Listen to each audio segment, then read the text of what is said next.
Hi and welcome to the 2.09 The War at Home instructional video for U.S. History Part B. In this lesson we will be focusing on pages 635 to 643. There is a reading guide for this lesson which you can find on slide 3 of the course. Please download this before doing your reading for today's lesson. Print it off and make sure that you have it ready and by your side as you read through these pages. You should be answering these questions as you do your reading. There's also a Reality of Versailles online activity to complete on slide 5 that you can see here in underlined blue link. And there is also a prompt here to remind you to continue working on your research project, which at this point you should be trying to work on assignment 2.03, the annotated bibliography, which will be due on December 7th. You want to complete the checkpoint as well. Okay, remember that checkpoints are not graded assignments, they are there for practice only. In this particular lesson, you will be taking a look at the war at home. Previous lessons went over the actual military war itself. This is going to be focusing on what Americans were experiencing on the home front during the war. Goals for the lesson are to describe the debate over government power to suppress dissent during World War I. So what the government was doing to discourage people from being against the war and silencing those points of view. The second goal is to identify the Espionage and Sedition Acts and the Red Scare. The Espionage and Sedition Acts were passed measures by the Wilson administration to try to suppress or reduce or eliminate dissent, which means disagreement. So knowing suppress and dissent, the meanings of those two words is very important for this lesson.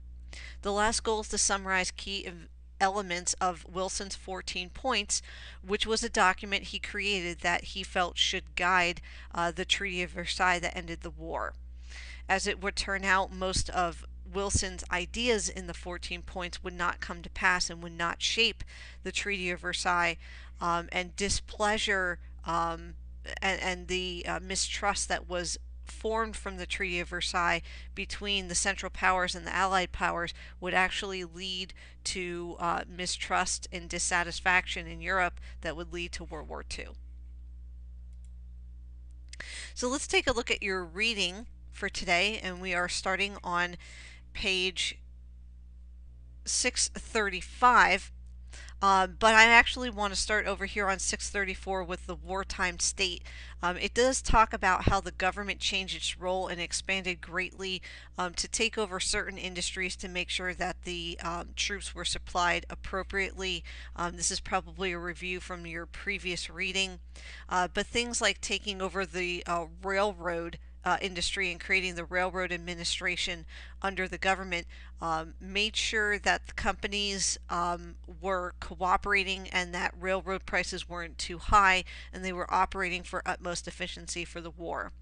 There were also things like the Food Administration, headed by Herbert Hoover, who we will see more about once he becomes president in the 1920s. The Food Administration was involved with making sure that the troops got fed and organizing rationing on the home front to make sure that food that was produced was going to the troops as much as possible. Also, another part that was developed was the War Industries Board, which was basically an organization that worked with companies that were directly related to the war effort. Any kind of manufacturing or food production or any kind of industry that could be tied to supplying the war were encouraged and pushed by the government to work with one another and to produce goods as quickly and efficiently as possible.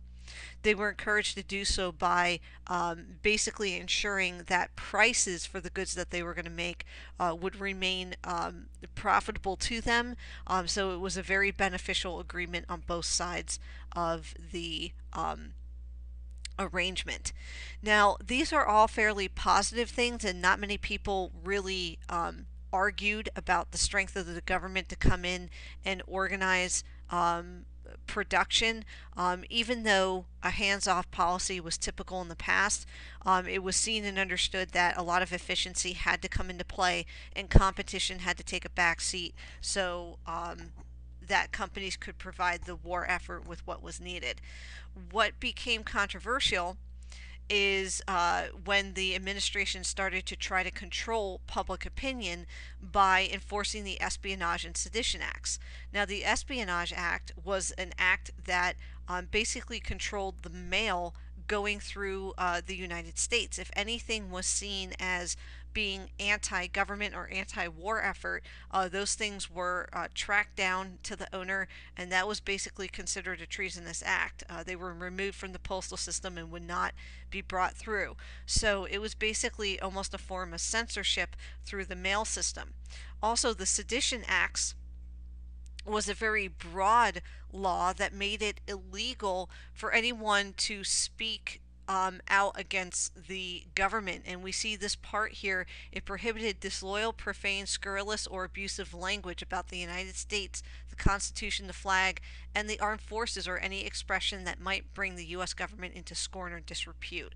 So this did very much the same thing that the Sedition Acts under John Adams, when we studied this way back in Part A of the course, did as a predecessor to the War of 1812. It tried to repress or to stop ideas and thoughts that were against the government at the time during wartime. Now, a lot of people were, if they were more patriotic minded and did not come under suspicion of this act, did not question it, but other people who were not in support of the war found it very much a violation of their First Amendment rights. In fact, Union leader Eugene Debs was thrown in prison for a 10-year sentence because of speaking out against the war and of the administration's powers. Unions like the industrial workers of the world were targeted by the administration. Remember that unions would be targeted because they would basically argue for their own rights and maybe not for the most efficient price or production method that had the government and the troops in mind.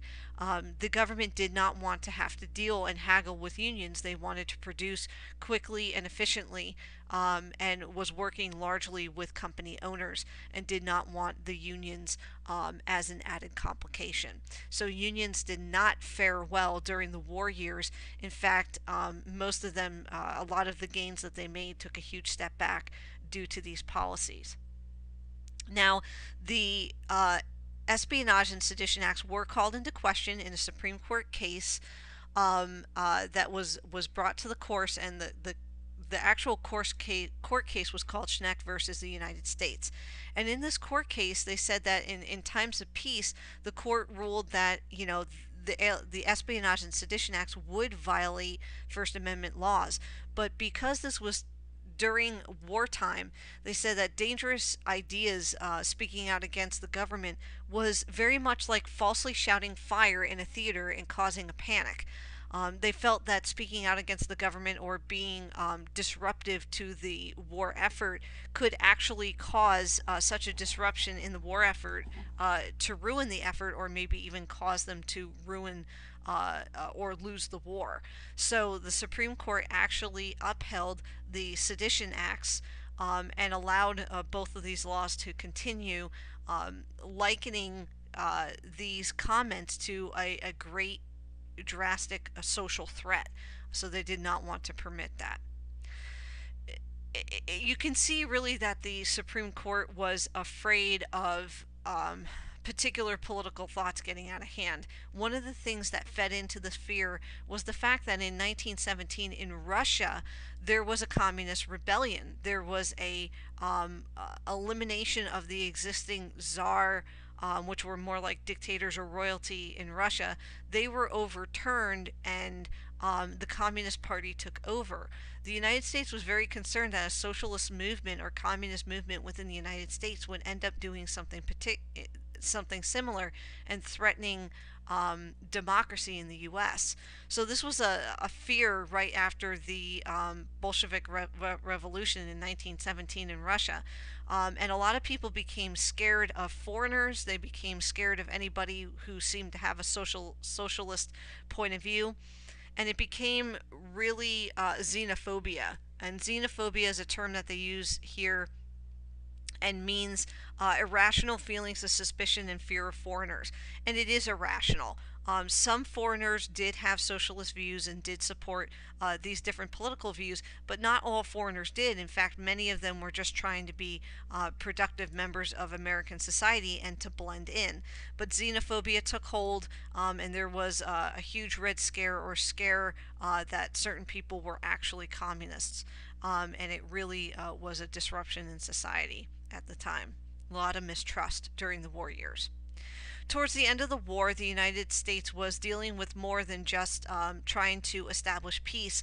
At home, there was actually an influenza epidemic, which really meant that the United States was actually losing more lives due to this flu epidemic than it was in the war. In fact, a lot more.